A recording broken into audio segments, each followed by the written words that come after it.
Chemical equilibrium, yes वही chemical equilibrium जिसमें reactant और प्रोडक्ट सीसो खेलते हैं। मतलब रिएक्टेंट प्रोडक्ट में कन्वर्ट होता है और प्रोडक्ट रिएक्टेंट में। Hello everyone, hope you all are doing well. Chemical equilibrium part 1 video अगर आपने नहीं देखी, सबसे पहले पार्ट 1 वीडियो देखो। आज हम स्टार्ट कर रहे हैं part 2 of chemical equilibrium. First topic है equilibria in chemical process, reversible reaction.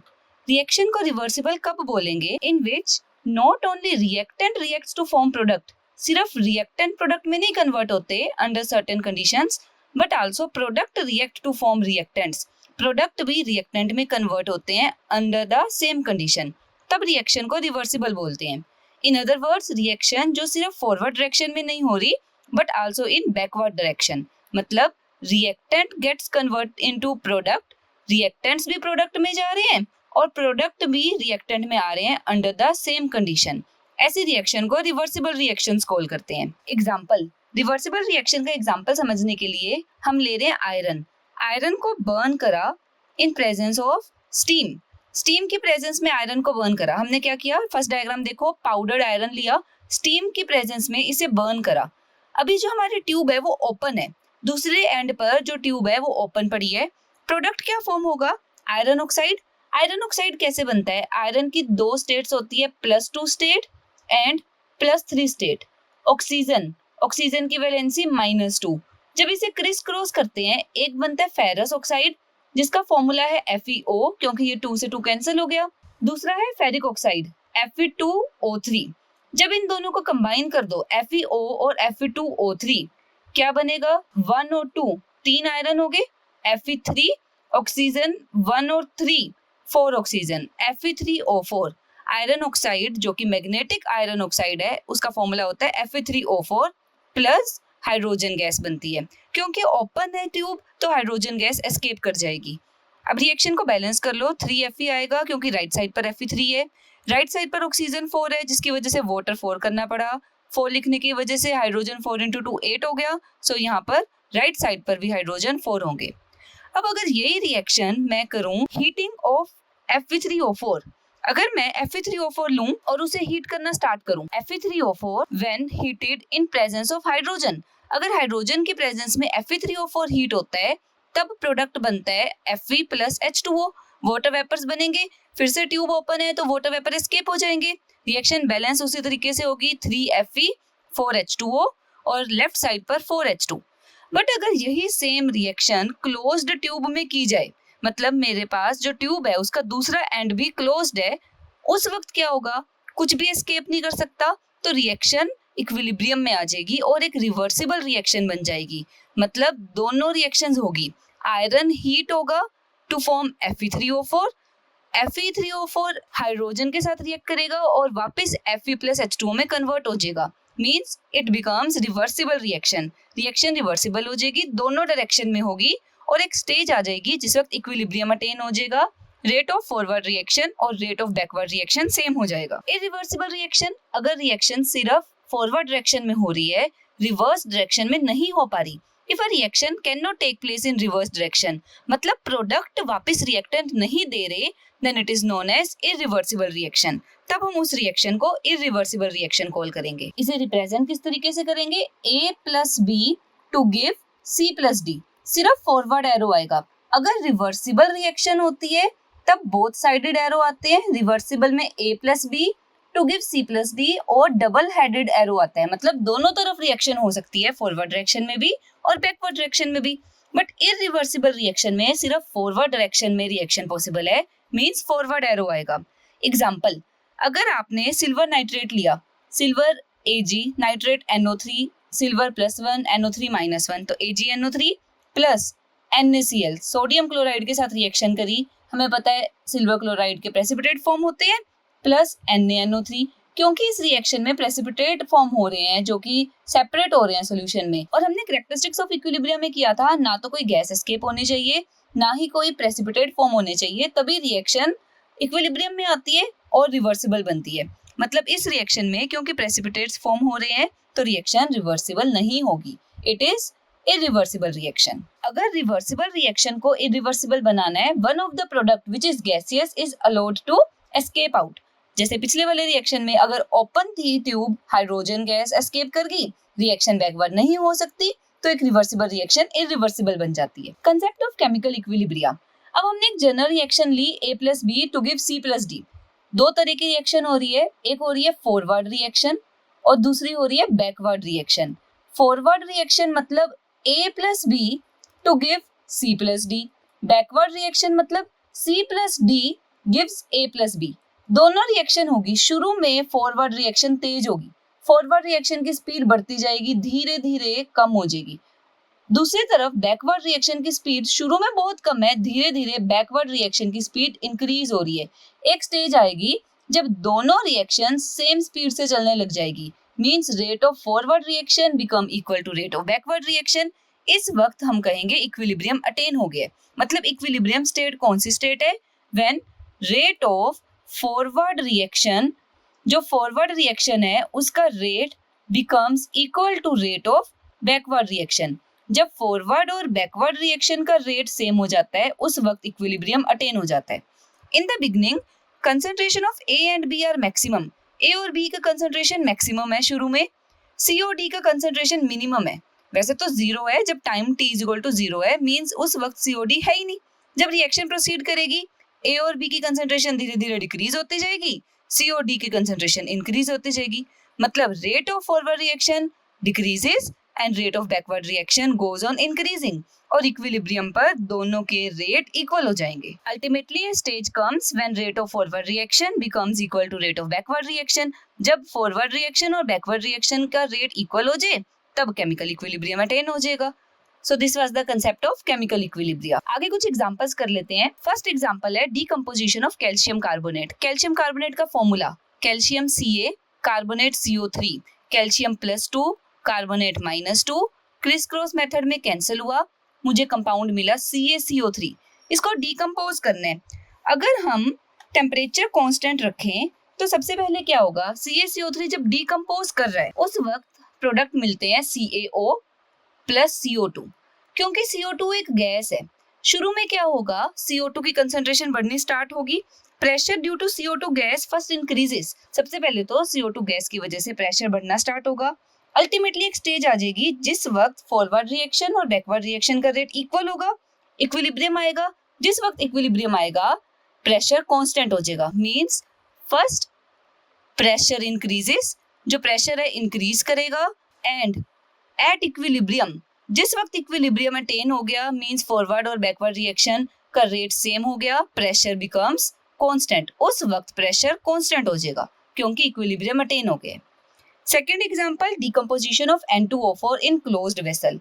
मेरे पास N2O4 है, जब ये डीकंपोज करता है ये देता है NO2, और NO2 के दो मॉलिक्यूल बनेंगे। NO2 भी गैस है, N2O4 भी गैस है, दोनों गैसीय स्टेट में है। N2O4 is a colourless gas, ये कलरलेस है, और NO2 is reddish brown in colour, इसका कलर है NO2 का रेडिश ब्राउन।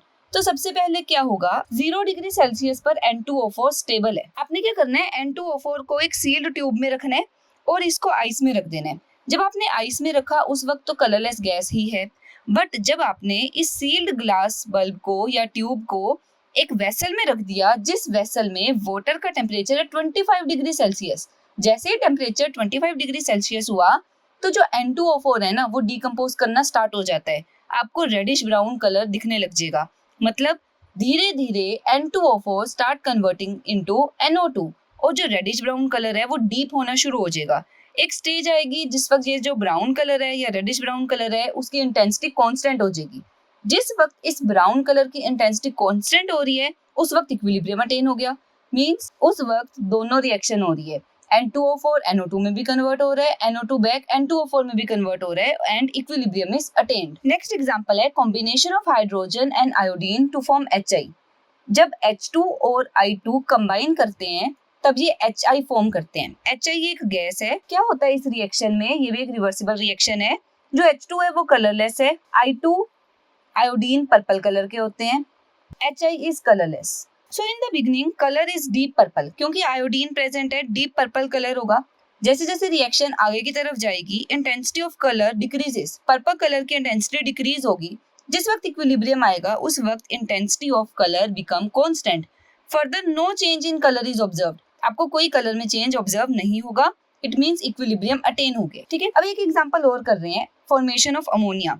अमोनिया फॉर्मेशन के लिए मेरे पास दो गैसेज है, hydrogen and nitrogen. Nitrogen and hydrogen जब कंबाइन करते हैं it forms ammonia NH3।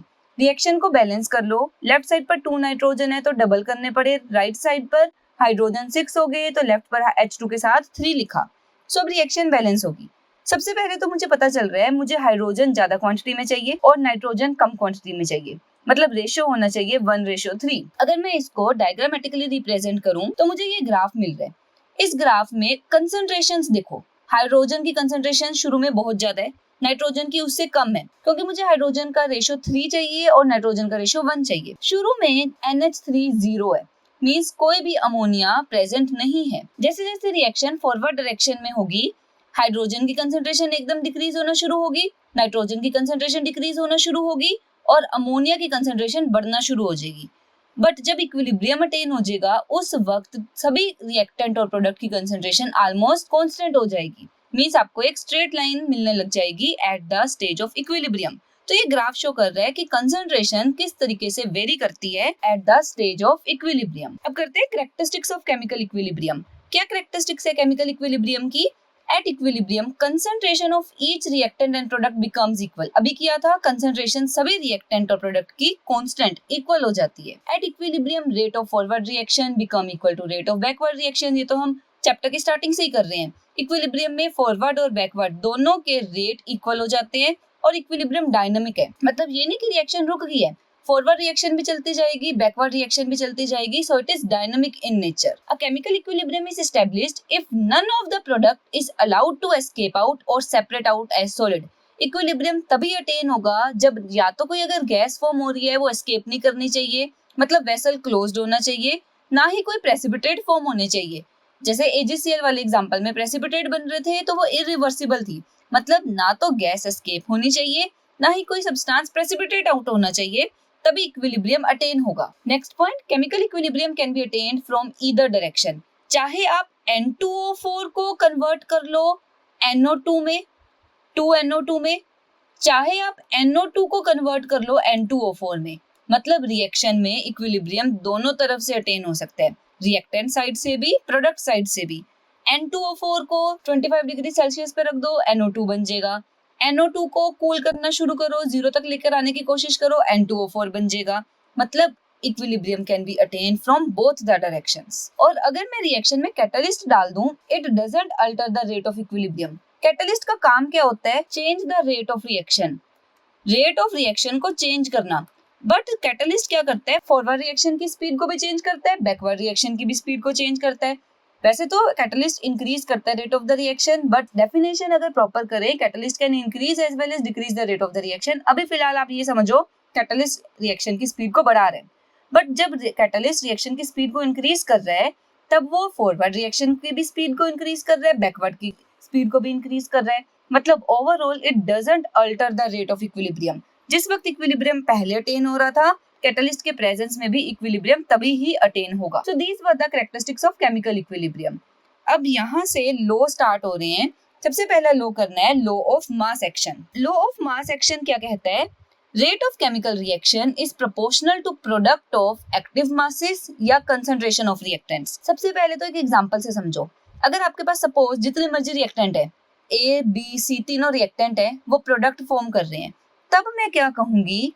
Rate of reaction is proportional to concentration of the reactant. मतलब एक रिएक्टेंट है A जो A मोल्स में है, दूसरा रिएक्टेंट है B जिसके B मोल है, तीसरा रिएक्टेंट है C जिसके C मोल है। अगर मैं जितने भी रिएक्टेंट्स हैं उन सभी रिएक्टेंट्स के कंसंट्रेशन का प्रोडक्ट ले लूं, each raise to the power equal to stoichiometric coefficient, जो भी उनके कोफिशिएंट है वो पावर में ले लूं, उस प्रोडक्ट के प्रोपोर्शनल है मेरा रेट ऑफ द रिएक्शन। मतलब जितनी ज्यादा कंसंट्रेशन होगी रिएक्शन उतनी फास्ट होगी। इसे ही लॉ ऑफ मास एक्शन बोलते हैं। एग्जांपल, अगर मैं एग्जांपल लूं 2A + 3B to give products, 2A + 3B product form कर रहे हैं, तब rate of reaction is proportional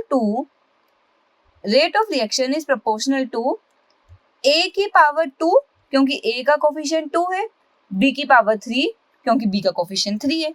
in other words, जो भी इसको मैथमेटिकली किया उसको वर्ड्स में लिखे हैं। Rate of reaction is proportional to product of active masses और कंसंट्रेशन। वैसे तो आपको कंसंट्रेशन ही लेना है, अदरवाइज एक्टिव मास भी लिया जाता है कंसंट्रेशन की जगह। आप कंसंट्रेशन ही याद रखो। Of reactant each raise to the power equal to stoichiometric coefficient. जितने भी कोफिशिएंट है बैलेंस्ड केमिकल रिएक्शन में, उन कोफिशिएंट को पावर में ले लेना है। सो this is law of mass action. अब इस लॉ ऑफ मास एक्शन को यूज किया जाता है लॉ ऑफ केमिकल इक्विलिब्रियम बनाने में। हमने क्या करना है, एक रिएक्शन ली जो कि इक्विलिब्रियम में है, रिवर्सिबल है, मतलब रिएक्टेंट से प्रोडक्ट जाएगा, प्रोडक्ट से रिएक्टेंट जाएगा। अब इस रिएक्शन के लिए मैं लिख रही हूँ रेट ऑफ फॉरवर्ड रिएक्शन। जो फॉरवर्ड रिएक्शन है उसके लिए रेट क्या होगा, फॉरवर्ड रिएक्शन में ए और बी कंबाइन करके सी और डी बना रहे हैं। So rate of forward reaction is proportional to A की पावर ए, बी की पावर बी।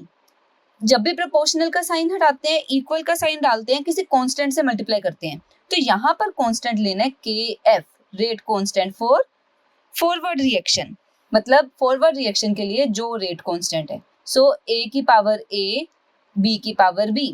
अब अगर मैं बैकवर्ड रिएक्शन लिखूं, मेरी बैकवर्ड रिएक्शन क्या होगी, C प्लस D, C और D कंबाइन करके A और B देंगे। साथ में लिख लो इनके coefficient, small c, small d, small a, small b। तो अब मैं क्या लिख सकती हूँ, रेट ऑफ बैकवर्ड रिएक्शन। जो बैकवर्ड रिएक्शन का रेट है, rate of backward reaction is proportional to c की concentration raise to the power c, d की concentration raise to the power d। जब प्रोपोर्शनल का साइन हटाया, एक कांस्टेंट से मल्टीप्लाई करा, और वो कांस्टेंट kb लेना है, जहां पर b रिप्रेजेंट कर रहा है बैकवर्ड रिएक्शन। बाकी कंसंट्रेशन सेम आएगी। अब एट इक्विलिब्रियम, इक्विलिब्रियम के टाइम पर एट इक्विलिब्रियम दोनों के रेट इक्वल होते हैं। Rate of forward reaction is equal to rate of backward reaction, दोनों के रेट इक्वल है। सो दोनों इक्वेशंस को इक्वल में रख दो। KF A की पावर A, B की power B is equal to KB C की पावर C, D की power D। KF upon KB, जो कांस्टेंट है उनको एक तरफ कर लो, is equal to right side पर C की पावर C और D की power D as it is लिखा, और जो लेफ्ट पर A की पावर A और B की पावर B थे उन्हें डिवाइड में ले आई, A raise to the power A, B raise to the power B। अब जो है KF अपॉन KB, दो कांस्टेंट है, दो कांस्टेंट का रेशो अगेन कांस्टेंट, उसको मैं लिखूंगी KC से। C के रिप्रेजेंट कर रहे हैं कंसंट्रेशंस, क्योंकि मैंने सभी रिएक्टेंट और प्रोडक्ट की कंसंट्रेशन ली है, सो K के सबस्क्रिप्ट में मैं C यूज करूंगी। सो ये जो इक्वेशन आई, वो इक्वेशन आई लॉ ऑफ केमिकल इक्विलिब्रियम की equation, where Kc is equilibrium constant. ये एक इक्विलिब्रियम कांस्टेंट है फॉर केमिकल रिएक्शन जो कि रिवर्सिबल है। करना क्या है, प्रोडक्ट की कंसंट्रेशन न्यूमरेटर में लेनी है और रिएक्टेंट की कंसंट्रेशंस डिनोमिनेटर में लेनी है। रिजल्ट क्या आया था मेरा अभी, Kc इक्वल टू प्रोडक्ट थे C raise to the power C, D raise to the power D upon A raise to the power A, B raise to the power B। अगर मैं इसको एक्सप्लेन करूं, प्रोडक्ट, ये product का मतलब है multiply वाला, product of molar concentration of products, जो मुझे प्रोडक्ट मिल रहे हैं उनकी molar concentration, each raise to the power equal to stoichiometric coefficient, जो भी बैलेंस्ड रिएक्शन में कोफिशिएंट्स हैं उनका पावर में लेना है, divided by product of molar concentration of reactants. Divide में रिएक्टेंट्स की कंसंट्रेशन आएगी और रिएक्टेंट्स की भी पावर होगी जो कि उनके स्टोइकियोमेट्रिक कोफिशिएंट थे। ये जो रेशो है, it is constant at constant temperature.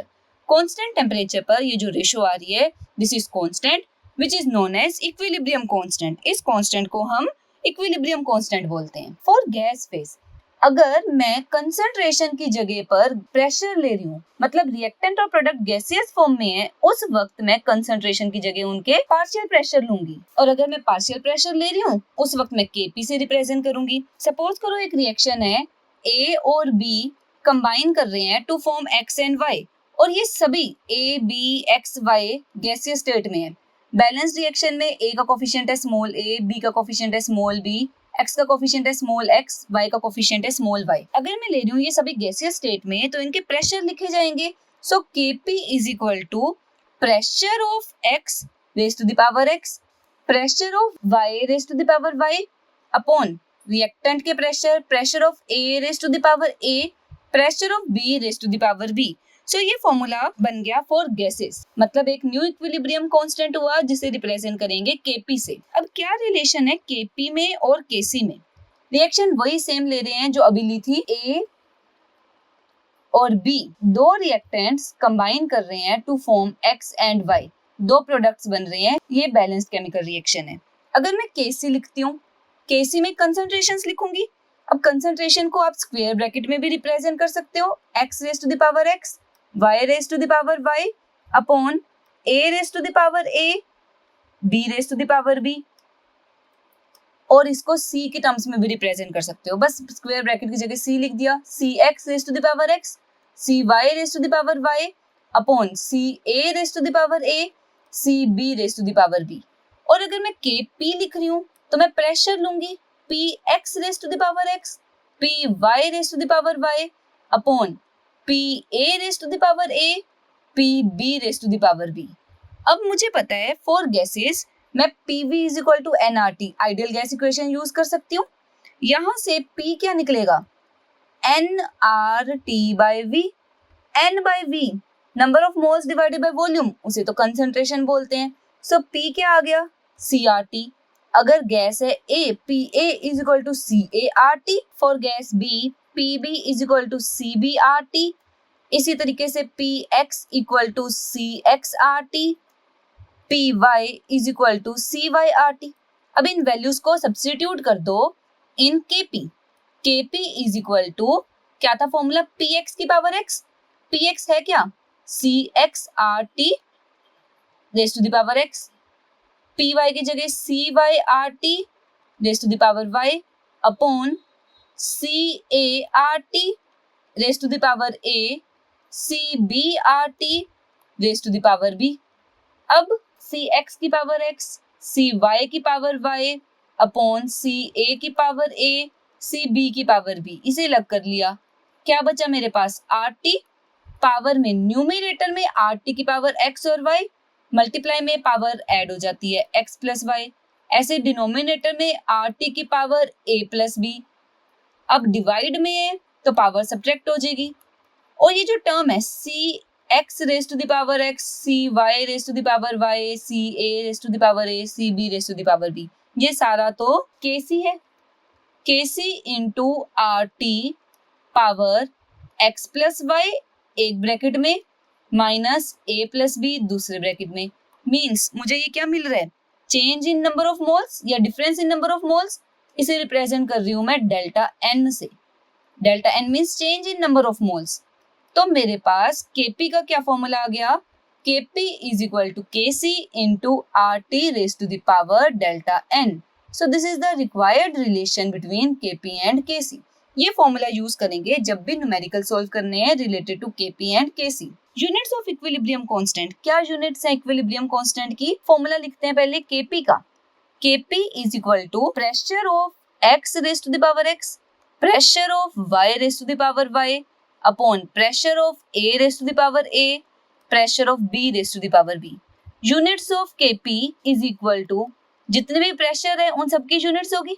Suppose pressure है बार में, तो बार की पावर क्या बनेगी, ऊपर आएगा x प्लस वाई, डिनोमिनेटर में आएगा bar raise to the power a plus b, divide में पावर सब्ट्रैक्ट हो जाती है x plus Y minus a plus b, which comes out to be bar power delta n।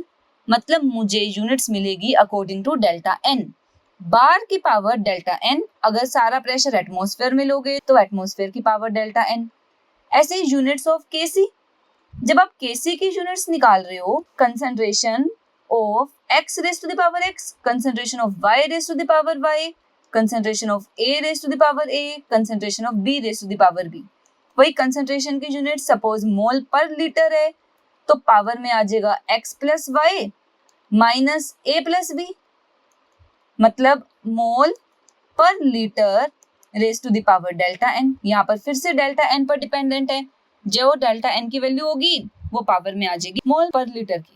So these are the units of Kp and Kc। But ये ध्यान रखना, जब definition बताई थी लॉ ऑफ मास एक्शन की, उस वक्त मैंने एक टर्म यूज करी थी एक्टिविटीज। आजकल जो Kp और Kc है उन्हें डायमेंशनलेस बोला जाता है। डायमेंशनलेस कैसे आएगा? अगर मैं एक्टिविटी की बात कर रही हूँ और टर्म है प्रेशर, सपोज कोई गैस है जिसका प्रेशर है 5 बार, मैं उसको कंपेयर करूंगी विद स्टैंडर्ड प्रेशर, और स्टैंडर्ड प्रेशर होता है 1 बार, बार से बार कैंसिल हो गया, सो एक्टिविटी 5 आ गई, कोई यूनिट नहीं बची। तो केपी और केसी हो सकता है आपको कहीं पर ये देखने को मिले कि वो यूनिट लेस है, अदरवाइज हम न्यूमेरिकल्स में डेल्टा एन की हेल्प से ही निकालेंगे। न्यूमेरिकल कर लेते हैं, क्लियर हो जाएगा।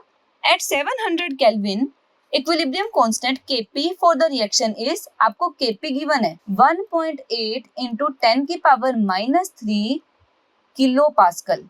सबसे पहले किलो पास्कल है, 1.8 into 10 की पावर -3, किलो का मतलब 1000 pascal, which is equal to 1.8 into 10 की पावर -3, और ये 3 जीरो ये रहे तो +3, which comes out to be 1.8 into 10 की power 0, anything raised to power 0 तो 1 होता है। बट जब आप पास्कल को बार में कन्वर्ट करते हो ना, न्यूमेरिकल में पास्कल को बार में कन्वर्ट करने के लिए 10 की पावर -5 लेना है। सो केपी की वैल्यू है 1.8 into 10 की पावर -5 बार। आगे उन्होंने बोला है what is numerical value of K C in mole per litre, केसी की वैल्यू निकालो एट सेम टेम्परेचर। अब मुझे पता है फॉर्मूला क्या था, Kp is equal to Kc RT power delta n. सबसे पहला काम है डेल्टा एन निकालना। डेल्टा एन कैसे निकलता है? Delta n is n of product minus n of reactant. Product कितने मोल्स हैं? 2 SO2 है और 1 O2 है, मतलब 3, माइनस रिएक्टेंट कितने मोल है? 2 SO3 मतलब 2। जो भी कोफिशिएंट है ना, प्रोडक्ट वाले कोफिशिएंट माइनस रिएक्टेंट वाले coefficient, 3 - 2 that comes out to be 1। So delta N की वैल्यू है 1। पुट कर दो, Kp is equal to Kc RT की पावर 1। मुझे क्या चाहिए? Kc। Kc इक्वल, ये RT जो राइट साइड पर था उसे लेफ्ट साइड पर डिवाइड में ले आओ, Kp बाय RT, बस वैल्यू पुट करनी है। Kp की वैल्यू कितनी गिवन है? 1.8 into 10 की पावर -5 अपॉन R। R की वैल्यू आपको क्वेश्चन में वो प्रोवाइड कर भी सकते हैं, अदरवाइज याद रखो 0.0831। टेम्परेचर आपको गिवन है 700। अब अगर आप बहुत अच्छे से कैलकुलेशन कर सकते हो तो इनको डायरेक्ट लेकर सॉल्व करो, और अगर आप कुछ राउंड ऑफ करना चाहते हो आप बड़े इजीली इसको राउंड ऑफ भी कर सकते हो। राउंड ऑफ करने के लिए क्या करना है, इसे 1.8 रहने दो, अपॉन में 0.08 ले लो, इंटू 10 की पावर -5, डिनोमिनेटर में है 700, उसको 700 रहने दो, विच इज इक्वल टू 1.8 है, इसे 18/10 लिखा, 0.08 है 8 अपॉन 100 इंटू 700, 2 0 से 2 0 कैंसल, इंटू 10 की power -5, so it comes out to be 18 upon 8 into 7 56, साथ में 0 इंटू 10 की power -5। So Kc equal 18 upon 560 into 10 की पावर -5। बस इसे सॉल्व करना है, ये आ जाएगा 9 अपॉन 2 के टेबल पर कटिंग होगी, 9 अपॉन 280 इंटू 10 की पावर -5, या लिख सकती हूँ 9 अपॉन 28 इंटू 10 की पावर -5। एक जीरो नीचे पड़ा था, जब डिवाइड में वो पावर सब्ट्रैक्ट हो जाती है, 10 की पावर -6 इंटू 9/28। बस अब 9/28 को सॉल्व करना है। 9/28 जब आप इसे सॉल्व करोगे it will be nearly 0.3 into 10 raise to the power -6। So ये आपका आंसर आ गया। अब बात रहेगी यूनिट्स की, क्या यूनिट्स लिखोगे केसी की? देखो हमने अभी किया था, केसी की यूनिट होती है जिस भी यूनिट में आपके पास कंसंट्रेशन है raise to the power delta N. शुरू में हमने डेल्टा एन निकाला था, जो प्रोडक्ट में मोल्स है 2 + 1 3, 3 माइनस जो रिएक्टेंट में है 3 - 2 1, मतलब मोल पर लीटर की पावर 1। सो आपको यूनिट्स पता चल गई, 0.3 इंटू 10 की power -6 mole per litre. So this is your answer. अब करते हैं कैरेक्टरिस्टिक्स ऑफ इक्विलिब्रियम कांस्टेंट। ये जो Kp और Kc है इनकी क्या कैरेक्टरिस्टिक्स हैं? सबसे पहले value of equilibrium constant for a particular reaction is always constant depending upon the temperature of the reaction. Temperature पर डिपेंड करता है, इक्विलिब्रियम कांस्टेंट की वैल्यू फिक्स है, and independent of the concentration of reactants, कितने reactant ले रहे हो, जिससे स्टार्ट कर रहे हो, या किस डायरेक्शन में इक्विलिब्रियम अटेन हो रहा है, इस पर डिपेंड नहीं करता। सिर्फ रिएक्शन किस टेम्परेचर पर हो रही है उस पर डिपेंड करता है। एग्जाम्पल, अगर आपके पास CH3COOH स्टेरिफिकेशन रिएक्शन है, आपने एसिटिक एसिड और इथेनॉल इन दोनों को मिक्स करा, इक्विलिब्रियम में एक रिएक्शन होगी, CH3COO C2H5 बनेगा प्लस H2O। इस रिएक्शन के लिए जो Kc है वो फिक्स्ड है, Kc की वैल्यू है 4। याद रखने की जरूरत नहीं है, आपको क्वेश्चन में दी होगी। मतलब आपको किसी एक पर्टिकुलर रिएक्शन के लिए पर्टिकुलर टेम्परेचर पर Kc और Kp फिक्स्ड होता है, सिर्फ इतना ध्यान रखना है। बट अगर मैं इस रिएक्शन को रिवर्स कर दूं तो value of equilibrium constant is inversed. मतलब अगर मैं रिएक्शन ले लूं CH3COO C2H5 प्लस H2O, पूरी रिएक्शन रिवर्स कर दो to give CH3COOH plus C2H5OH। अगर आपने रिएक्शन रिवर्स कर दी तो जो Kc है, नया Kc डैश, वो इनवर्स हो जाएगा, मतलब रेसिप्रोकल हो जाएगा 1/4 which is equal to 0.25। Means reaction को रिवर्स करने पर इक्विलिब्रियम कांस्टेंट इनवर्स हो जाता है। Next, if the reaction having equilibrium constant K is divided by 2, अगर किसी रिएक्शन के लिए इक्विलिब्रियम कांस्टेंट K है और आप उस पूरी रिएक्शन को 2 से डिवाइड कर दो तो जो नया इक्विलिब्रियम कांस्टेंट होगा ना, वो K का स्क्वायर रूट होगा। एग्जांपल, अगर अमोनिया की फॉर्मेशन है N2 plus H2 to give NH3, reaction balance होनी चाहिए। लेफ्ट साइड पर 2 नाइट्रोजन है, राइट साइड पर 2 कर दिए, हाइड्रोजन 6 हो गए तो यहाँ पर 3 कर दिया। सपोज आपको गिवन है क्वेश्चन में, क्योंकि गैसेज है तो Kp लूंगी, Kp की वैल्यू है 49, आपको ये गिवन है क्वेश्चन में। आपको बोला है इस रिएक्शन के लिए Kp निकालो, half N2 plus 3/2 H2 to give NH3। इस रिएक्शन के लिए Kp क्या होगा, पिछली वाली रिएक्शन वैल्यू का स्क्वायर रूट, 49 का square root which is equal to 7। So अगर रिएक्शन को हाफ से डिवाइड किया तो क्या फर्क पड़ेगा इक्विलिब्रियम कांस्टेंट पर, उसका स्क्वायर रूट ले लेना है। इसी तरीके से अगर 2 से मल्टीप्लाई कर रहे हो पूरी रिएक्शन को, सो इक्विलिब्रियम कांस्टेंट का स्क्वायर ले लेना है। इन जनरल अगर रिएक्शन को n से मल्टीप्लाई कर रहे हैं तो इक्विलिब्रियम कांस्टेंट k की पावर n आ जाएगी। एग्जांपल, अगर a plus b in equilibrium with c plus d है, सपोज k की वैल्यू है लेट अस सपोज 9 और आपने क्या किया 3a plus 3b to give 3c plus 3d, पूरी इक्वेशन को 3 से मल्टीप्लाई कर दिया, तो जो न्यू k डैश होगा, ये भी k डैश है, जो न्यू k डैश होगा वुड बी 9 की पावर 3, जो कि कितना आएगा 729। सो मतलब जिस नंबर से मल्टीप्लाई कर रहा है वो k की पावर में ले लेना है। इस तरीके से आपको न्यू रिएक्शन के लिए इक्विलिब्रियम कांस्टेंट मिलेगा। Next characteristic, if the equation having equilibrium constant k, एक रिएक्शन का इक्विलिब्रियम कांस्टेंट k है और आपने उस रिएक्शन को 2 स्टेप्स में लिखा है। फर्स्ट स्टेप का equilibrium constant K1, second step का इक्विलिब्रियम कांस्टेंट K2, तब प्रोडक्ट ऑफ K1 और K2 would be equal to K। Suppose reaction है N2 plus 2O2 to give 2NO2।